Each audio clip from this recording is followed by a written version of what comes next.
ذكر رحمة ربك عبده زكريا إذ إذ نادى ربه نداء خفيا।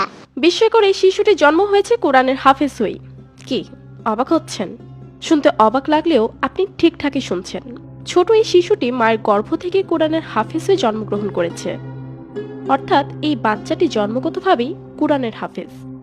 দুনিয়ার বুকে এমন অলৌকিক ঘটনা হরহামেশাই ঘটে যাচ্ছে।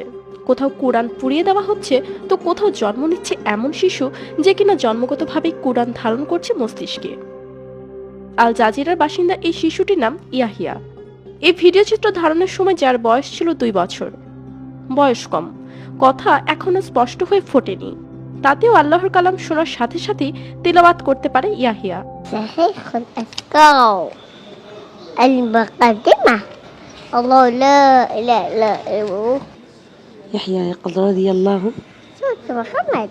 سورة محمد 1 2 3 ঢাকায় জমি জিতে নিন 100% ক্যাশব্যাক সহ 20 কোটি টাকার পুরস্কার।